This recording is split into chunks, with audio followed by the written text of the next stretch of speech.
to the program. Thanks for coming on for a fan chat. And so you are a fan of Reading Football Club. How did that come to pass?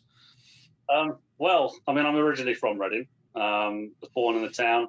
I'm actually from a military family, so I did spend most my early years in and around Reading. But my parents separated in '87, and my uncle had always been. We moved back to Reading. My uncle had always been a Reading fan, and up until sort of '87, sort of '88, '89 point. Sorry, he was my elder brother, 2 years older than me, was more interested in football than I was. I hated football as a kid. Did you like another sport instead? No, I was always trains. Okay. I was interested in trains. I was trains mad. So yeah, my brother was interested in the Arsenal, and my uncle took my brother to Highbury once. My brother started to play a bit, and but never really got on with it as a kid. He kind of fell out of love with it, and then my uncle one day just decided he was going to try it with me, and took me to Reading one day. A random game in the middle of November 1989 with Bristol City, 1-1 draw. Trevor Senior scored, and it was a bit of a slow burner for me from that point, because even though I went to another game that season, it was a 1-1 draw, I think, with Blackpool. I still didn't really enjoy it until I started playing. And as with a lot of kids, in order to be in with the cool kids at school, you've got to do what the cool kids do. And I wanted to be one of the cool kids at school, at my primary school, or elementary school as we call it over there. And I started playing, football during break times and whatnot, and started realising after a little while I had a little bit of an aptitude for it. Joined my local football club, and the love of the game spiralled from that point onwards. This was sort of around '91, and my uncle started taking me to more and more games. The more I loved it, and it's turned into a bit of an obsession ever since. And it was always, always Reading, up until. But I went to one game with my football club at Old Trafford, Manchester United v Luton Town, and that was with, I guess they were the football club Field Tigers, my local football club. But no, it was always Reading for me. So my uncle took me to Elm Park. We started off in the seats. So Elm Park, if anybody's geography of Elm Park, so that the North Stand, or the Norfolk Road Stand, there was about 3,000 seats, and then the rest of the ground was all traditional old terracing, and it's almost a rite of passage to end up on the South Bank, which was the Reading end, as it were. It was the other side of alongside the pitch. One of the few clubs that I'm aware of that actually has their more vocal support along the side of the pitch. I know Burnley obviously have the long side, but with Reading it was the South Bank.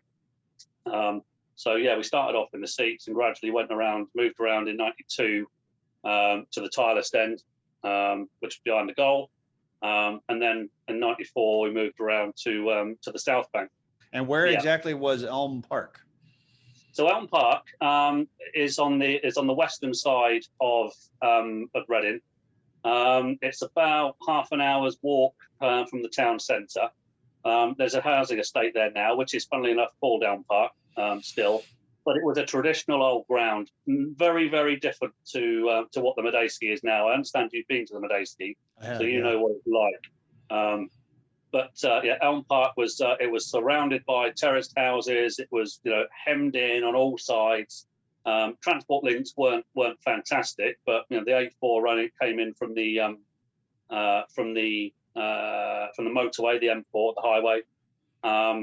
The nearest station was Reading West, which again was about 10 or 15 minutes walk away. Some good pubs around the ground, most notably the Spread Eagle, which was literally over the road from the turnstiles of the Norfolk Road Stand, which I spoke about where we started, on the tileless end.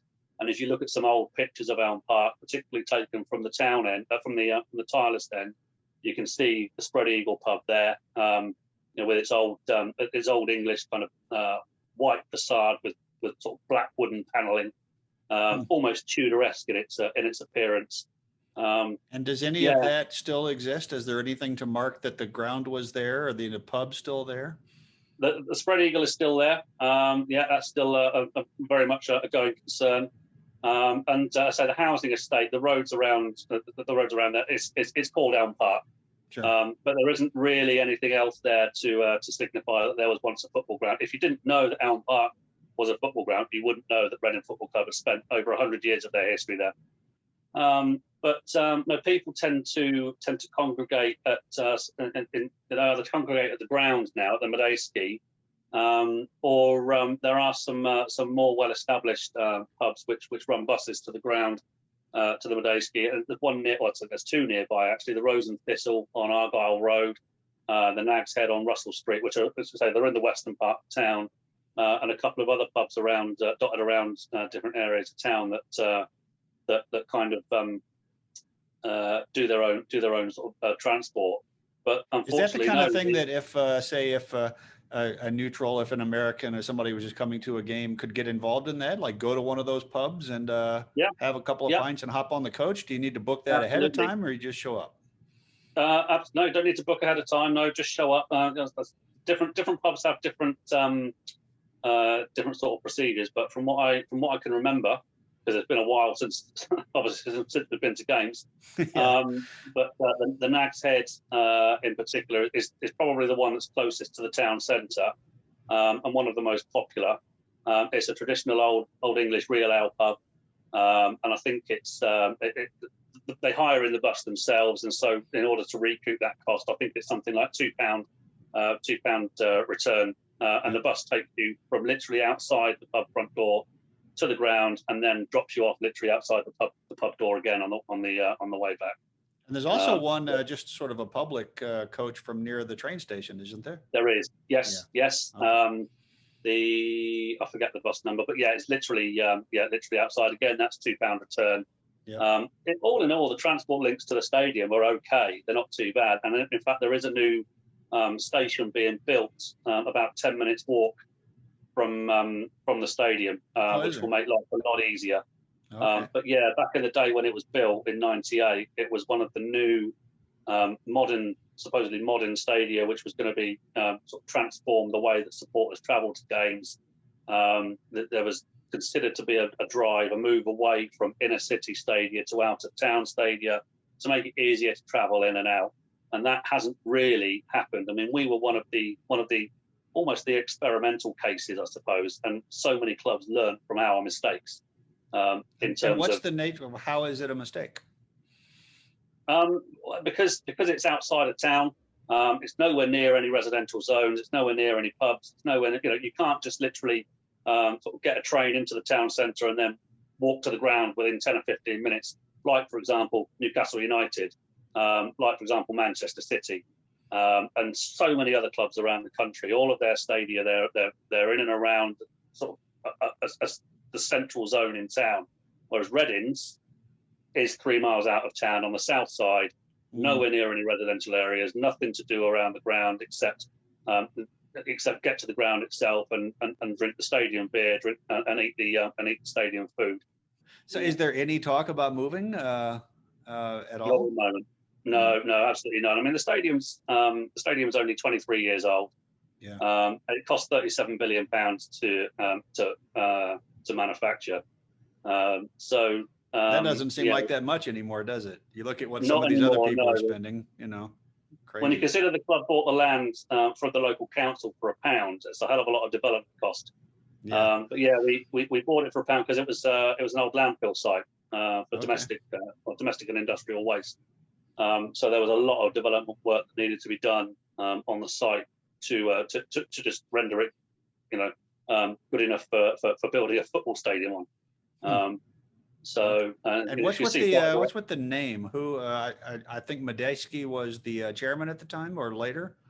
He was. I mean, Sir John Modesky. Yeah, he essentially saved the club from bankruptcy in 1990, and he was chairman for 22 years. So he sold the club in January 2012 to a consortium called Thames Sports Investment. But under Sir John Modesky, the club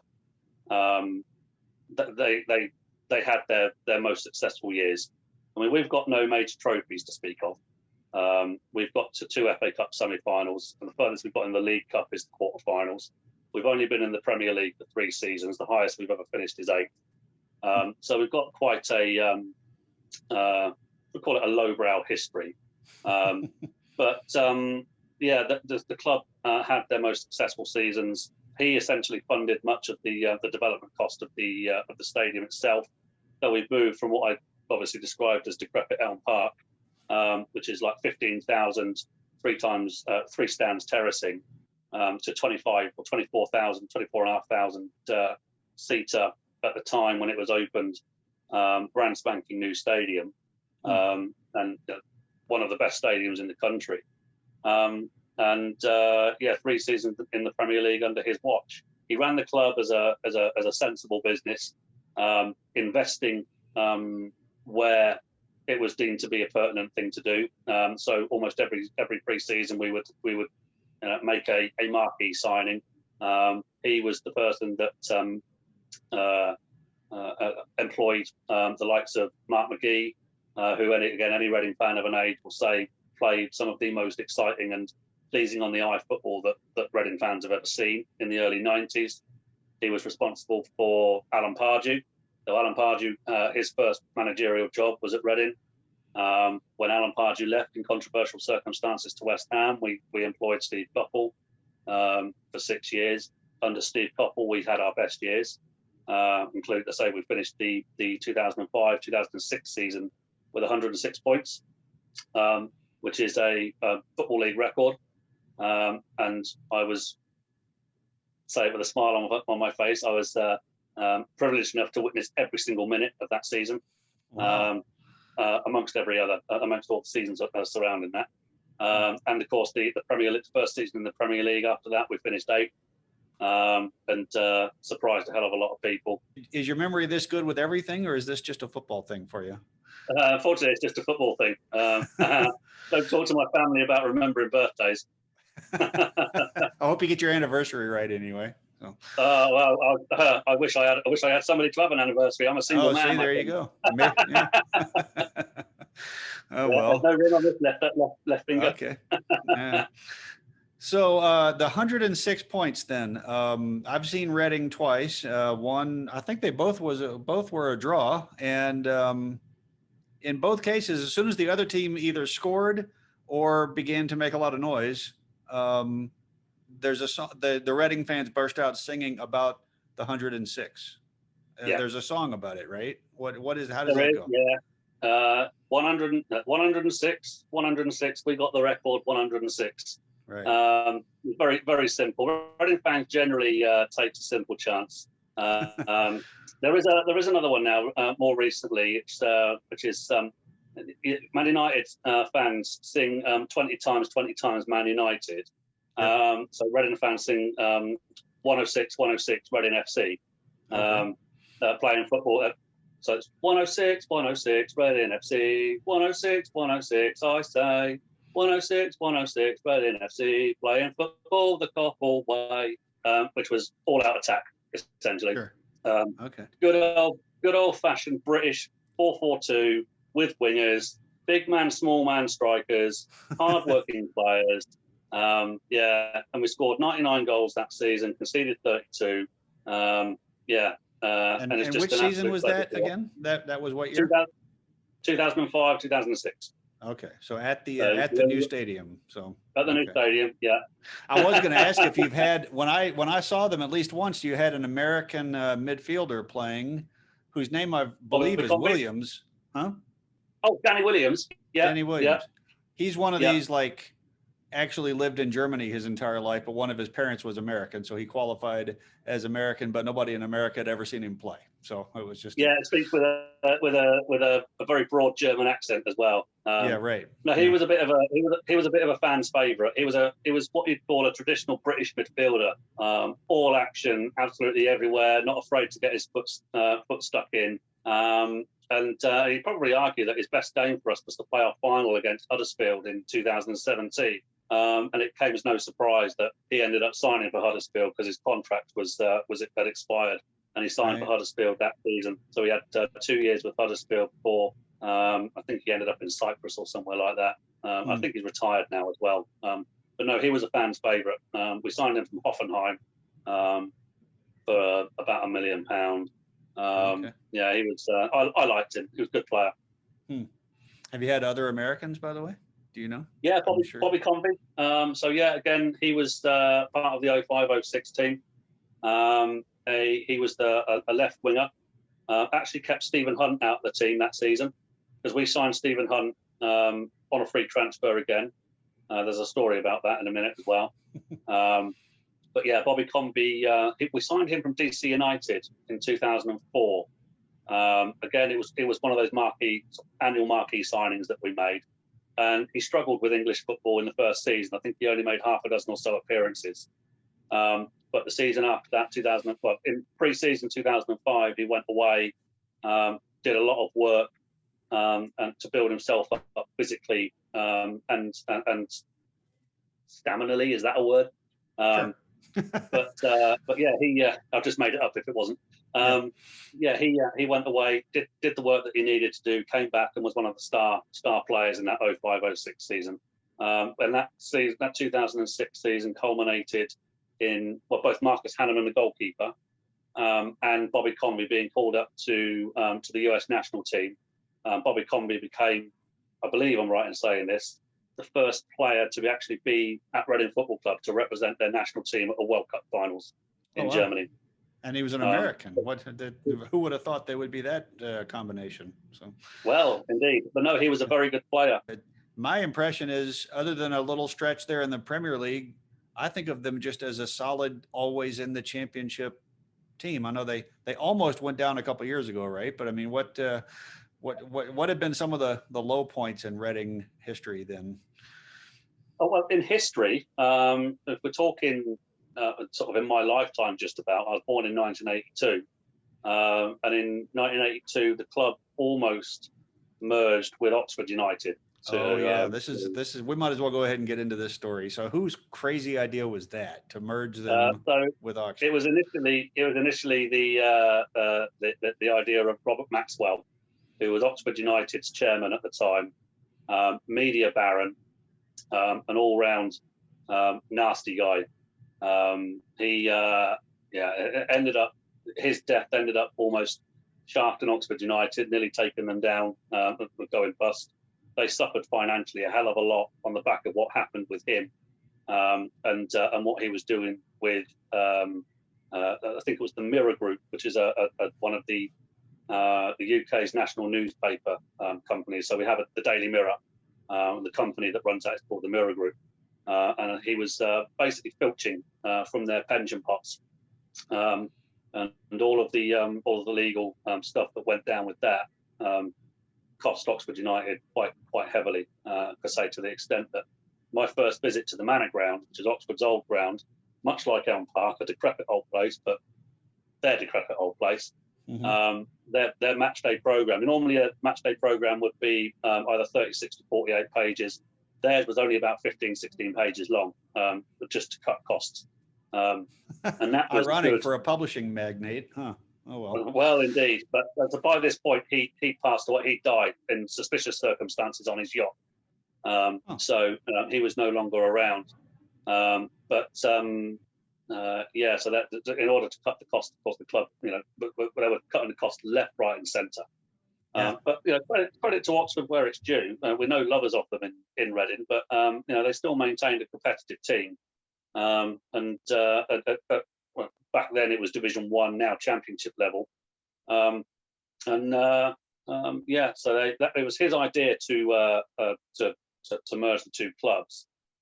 Reading's chairman and board of directors at the time were in agreement that it should go ahead. But there was one of Reading Football Club's shareholders.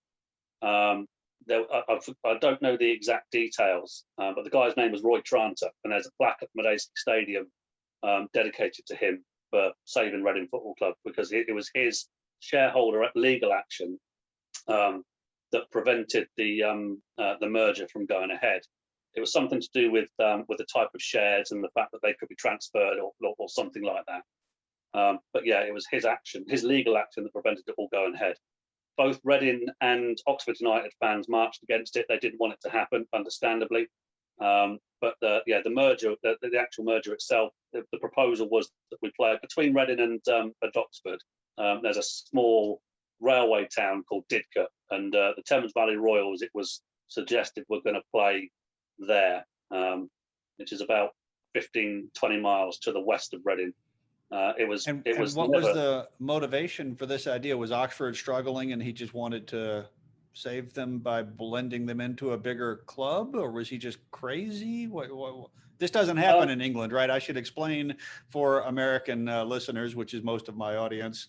I've had to explain the whole MK Dons and Wimbledon saga many times, because to an American, if you say, well, yeah, they moved, we don't even blink an eye at that. It happens all the time. Merging is a little bit weird, but those things don't happen in England, right? I mean, no. When it comes to established, sizable football clubs in England, no, it doesn't happen. In terms of local rivalries with Reading, they were a little bit of an upstart. But having said that, we played them often enough to form that kind of local rivalry. It's unofficially known as the Thames Valley Derby, because Oxford is on the River Thames, Reading is on the River Thames, and it's 30 miles away. Like I say, there's no love lost between the two clubs. We don't like each other, and the games that we have with them are always tasty. But the thing with Oxford is, before long, they had progressed to divisions higher than Reading for about 10 or 15 years, and they were in and around Swindon Town, who are another one of our rivals, who are 40 miles to the west of us along the M4. And those two kind of, shall we say, hit it off a bit more than because they played each other around those times, and they're too busy worrying about each other than what they are to do with Reading. So I'm curious, as a supporter, and it sounds like you're obviously in touch with a lot of other supporters. Just sort of, what are for the supporters of the club, what would you say are the ambitions for the club? I mean, do you dream of getting to the Premier League? Do you wish that they would go on a cup run? Obviously, you'd love to do all of these things, but what is it that you sort of dream of as a Reading supporter? Well, at the moment, I mean, for me, the club has been on slightly unstable financial footing over the last 7 or 8 years. I mentioned earlier that the club had been sold by Sir John Modesky under a secure financial footing to Thames Port Investment. We've had, so we've since had, TSI as they were called. We've then had some Chinese, a consortium of Thai owners, and we've now got Chinese owners. So in the space of 9 years, we've had 3 separate owners. The club has outspent it's way outspent what it can actually earn over the last few years. That's impacting our financial fair play figures. And so at the moment, for me, I want us to be competitive in the Championship. We were obviously last season, we finished 7th. We fell at the final hurdle. We didn't get in the playoffs in the end, clearly. But, we're not far away. But that was on the back of financial instability, of course. The ambition of the club itself, I understand, is to get into the Premier League as soon as possible. And that will hopefully eradicate a lot of the financial issues that we have. For the majority of the supporter base, I mean, everybody wants to get into the Premier League. When you support a football club, you want your football club to be the best they can possibly be. And for us, that is to get into the Premier League and be competitive and do, in the first instance, do like what Wigan did and Swansea and Stoke, and actually maintain a competitive presence in the Premier League over a sustained period of time. Clearly, Stoke City got to the FA Cup final in 2011, I think it was. Swansea City won the League Cup in 2013. Wigan Athletic won the FA Cup in 2013. Reading have never been to a cup final before. We've been in the semi-final twice, and the furthest we've been in the League Cup is the quarterfinals. The absolute dream would be to win a major trophy, just to have that major trophy against our name. Swindon and Oxford have got it, and if they can have it, why can't we? So yeah, well, to win the League Cup. Does the playoff final count as that's not really a major trophy, is it? It's not. It's not a trophy. You get something to raise at the end of it, but right. It's not a trophy. No, that's a promotion playoff. And again, we've not won a playoff final before. We've been in the playoffs 6 times and lost every goddamn one. So the playoffs. How many finals have they been? How many times have you seen them at Wembley? 4. How many times have I seen them at Wembley? Because the Cup semifinals would have been at Wembley, right? So the old Wembley '95, we lost 4-3 to Bolton in the First Division playoff final. I also saw us at the Millennium Stadium in 2001. That was against Walsall, so that was a playoff final, Division 2. I saw us in 2011 against Swansea. We lost that one 4-2. 2015, the FA Cup semi-final against Arsenal, and 2017 playoff final against Huddersfield. So 5 times I've seen this at Wembley, which is more than that's since '95. So that's over a 22-year period, which is more times that supporters of Reading have seen at Wembley for the previous. Well, this is our 150th year, so it would have been the previous 125 years all told. We've been to a semi-final once before that in 1927, and that was held at Molineux, and we lost that to Wolves 3-0 against Cardiff City, which is the only time a team from outside of England has ever won the FA Cup. Cardiff beat us in the semi-final. Oh, okay. London itself is only half an hour on the train away from Reading, and then another sort of 20 minutes, half an hour on the tube, the underground to Wembley via Baker Street. So it was the trains were absolutely rammed, full of sort of happy Reading fans, mainly obviously coming from Reading. Walking up Wembley Way, both sets of fans, both in good spirits, Bolton fans and Reading fans sort of bouncing their chants off each other. It was for a 13-year-old, my first ever experience of Wembley was nerve-wracking but magnificent. I remember getting into Wembley itself and finding our seats. Within 4 minutes, those nerves had just completely dissipated because we scored the opening goal. We were actually 2-0 up inside 12 minutes, and still ended up bloody losing.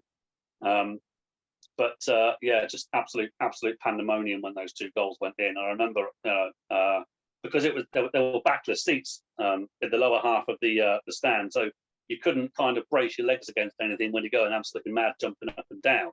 I just ended up falling into the people in front of me, and that happened twice. And then half an hour in, we get a penalty, Stuart level. Keith Brannigan, the Bolton keeper, saves it, and we don't score the rebound. And that just galvanised Bolton.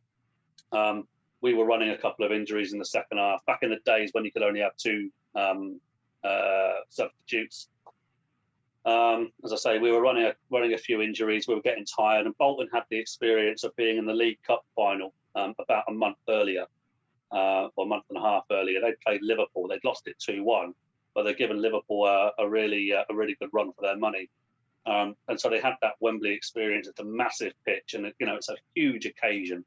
And they just managed it better, and ended up equalising with 4 minutes to go.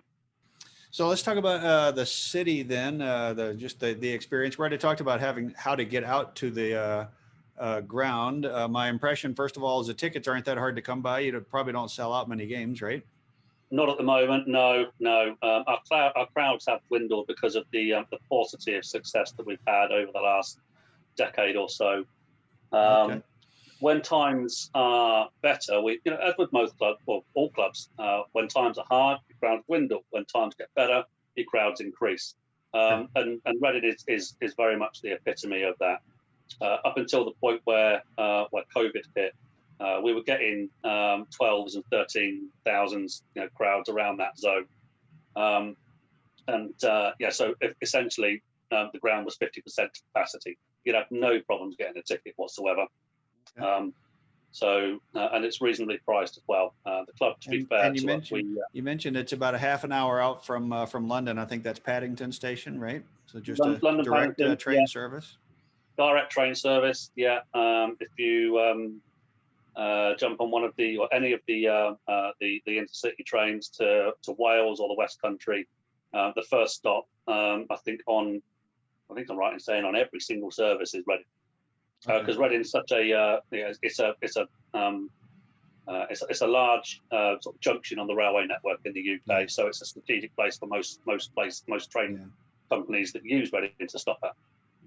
So particular pubs, maybe, are just activities around town that people would want to do as a tourist or as a groundhopper?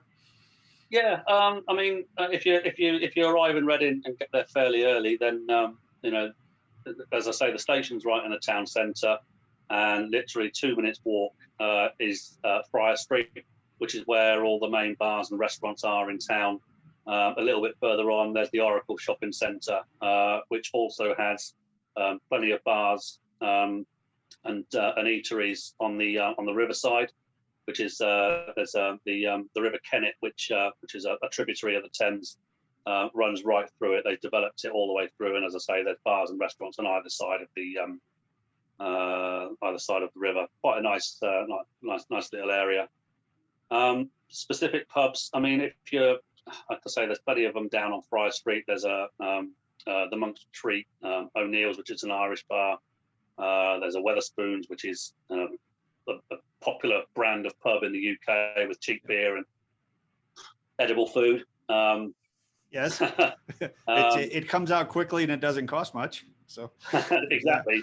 Otherwise, there's just down from the station is the Malt House, which is a more of a traditional real ale pub, and there's an Irish bar literally 30-second walk from there as well on the same street. You can see the Malt House from the station. If you come out of the south side of the station, look to your right down the hill past the taxi rank, and it's there, right there in front of you. Massive wording over the entrance, and the Irish bar is just up on the left-hand side. Are there any in particular pubs that have that a lot of supporters will be in? Good atmosphere, or? Yeah, so just gonna say we mentioned it before with the Nag's Head, with the lots of Reading fans congregate there, and so they do a bus to the ground. I think I'm right in saying there's another pub nearby in that area of town called the Rose and Thistle. I think they still do a bus as well. Otherwise, you're better off if in terms of sort of drinking and getting food stuff to eat. Your best bet is to stay around the town centre, around Friar Street. You'll have no problems getting into any of the bars and whatnot. And then getting the football special service from the station, which I say is £2 return. Takes you directly from the front entrance of the station to the stadium. It takes about half an hour, because particularly as you get closer to kick off with the traffic increasing. And then after the game, it will take you out from the back of the Aid and Dolan stand and again back to where you picked the bus up from in the station. If there's a little bit of sort of cultural activity that you wanted to do, then there's always Forbury Gardens and the ruins of Reading Abbey, which was basically razed to the ground by Henry VIII during the dissolution of the monasteries. So yeah, what was the name of the gardens that you mentioned there? Forbury Gardens. So the lion, the Maiwand lion, which is a huge statue in Forbury Gardens, is the lion on the club badge. So that's a war memorial, a sort of a huge statue, lion statue on top of a war memorial in the middle of Forbury Gardens. And they're very well maintained, sort of lovely little area. And in one corner of those, as I say, is Reading Abbey. So ancient ruins, and reputed to be, I believe, King Richard I remains buried there, but nobody's actually proven that. Why are they called the Royals? Well, yeah, there's a bit of history to that. So previously, the club's nickname was the Biscuit Men. Oh yeah, I remember this. Right. I wish it still was, because there was famous biscuits made in town. There was, yeah. The Huntley and Palmer's biscuit factory was there in town. That closed in the early to mid 70s, and the club, in their infinite history, infinite wisdom, decided to change the club nickname. We're not going to worry about the sort of the working class roots of the town anymore. We're going to change the name, the nickname, and because we were in the Royal County of Berkshire, hence Windsor Castle. That's why we're called the Royals. and it's the county town of the Royal County of Berkshire. Tell me about your podcast. What's it called, and what are you doing on your show? Yeah, I love my podcast. So recently, back in March, I started talking to. Basically, it's to do with essentially what we're talking about ourselves. Sort of fans supporting history, you know, their memories of supporting their club. So that started out in the back end of March. It's called Terrace Memoirs. You can follow me on Twitter or follow the podcast on Twitter, which is @Terrace Memoirs. And there's a Facebook group with the same name. And if I might plug the email address as well, terracememoirs@gmail.com. So there's it's basically talking to supporters of football clubs, how they got involved in their, you know, supporting their football clubs, how, you know, who were their biggest influences, their favourite players, their best memories, their worst memories. Yeah, generally it's just organic chats with football supporters, talking about the love of their clubs and how they got involved, and their experiences. Well, listen, thanks so much for coming on. I really appreciate and say again, it's Twitter is @Terrace Memoirs, and that's the name of the podcast. Well, thanks again. And what would you say? Come on, you Royals, or up the Royals? How do we say? Come on, you ours. Come on, you ours. Right, you ours. Okay. Yeah. All right. Well, thanks. Yeah, no worries. It's been an absolute pleasure. Thank you for having me on.